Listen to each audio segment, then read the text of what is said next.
Pessoas me encontram e me perguntam: por que é tão difícil os jovens se guardarem e terem um compromisso sério com Deus nos nossos dias? Porque os jovens não querem Deus. Jovens estão buscando entretenimento. Jovens muitas vezes buscam apenas marcar um encontro. Jovens não querem um compromisso e uma vida diária com Deus. A cada dia mais, estamos vivendo culturas do mundo. E o mundo tem invadido a igreja e destruído princípios do Evangelho. Precisamos voltar aos fundamentos de todas as coisas. A Bíblia é a nossa base, o fundamento da vida cristã. Tudo o que precisamos viver está na palavra. Um novo convertido chega na igreja e pergunta: pastor, por que nós precisamos tomar a Santa Ceia todo mês? Por que nós precisamos nos batizar? Por que nós precisamos adorar, interceder ou dizimar e ofertar? O fundamento de todas essas coisas está na palavra de Deus. Agora, uma prática que tem adentrado as nossas igrejas por décadas e décadas, chamada namoro. Onde está o fundamento? Na palavra? Me mostra onde.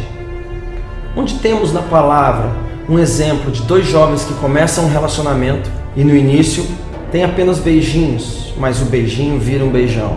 No começo são abracinhos que viram um abração e o que antes era um climinha se transforma num climão. E este casal continua suas atividades normais, a intimidade vai aumentando, as mãos perdem o domínio próprio e começam a percorrer o corpo um do outro, caindo assim no pecado da fornicação.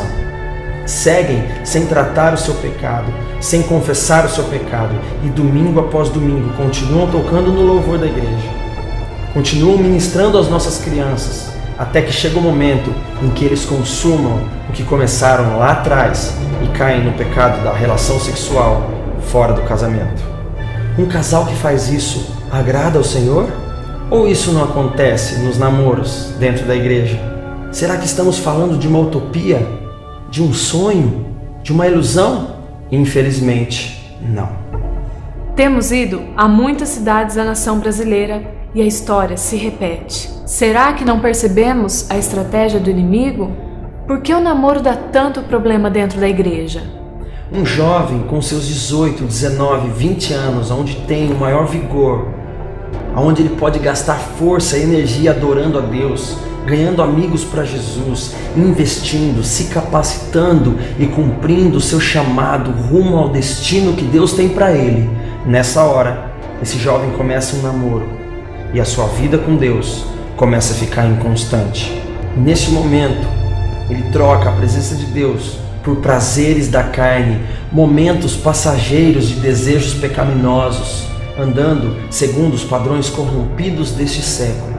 E quantos futuros pastores estão hoje aqui me ouvindo, que estão abrindo mão do seu chamado para viver os prazeres deste mundo? Quantos futuros missionários, avivalistas, homens e mulheres de Deus estão abrindo mão do seu chamado devido às suas posturas e às suas atitudes irresponsáveis e incalculáveis? Por que o namoro dá tanto problema na igreja? Porque iniciamos um processo que não podemos ir até o fim. Por que decidimos não nos beijar antes do casamento? Por regra da minha igreja? Não. Por imposição ou obrigação de alguém? Também não. Mas sim por amor e obediência ao meu Senhor. Porque viver em santidade é muito melhor e mais fácil do que o namoro convencional.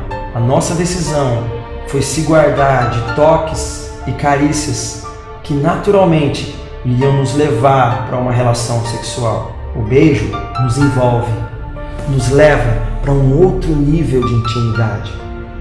O beijo, segundo a ciência, é a primeira penetração. Se eu não posso ir até o final, por que então vou iniciar o processo? A nossa decisão foi esperar.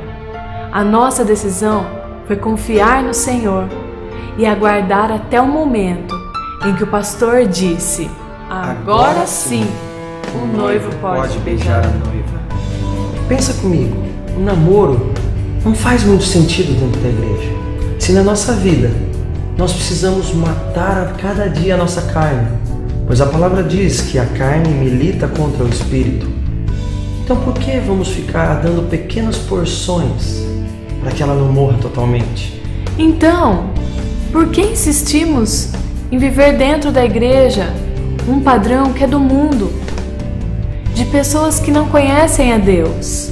A nossa proposta para você hoje não é uma regra, uma imposição, mas um chamado para você viver um relacionamento íntimo com Deus, sendo conduzido e guiado pelo Espírito Santo, para você provar qual seja a boa, agradável e perfeita vontade de Deus. Vale a pena viver santidade. Hoje, seja você a oferta.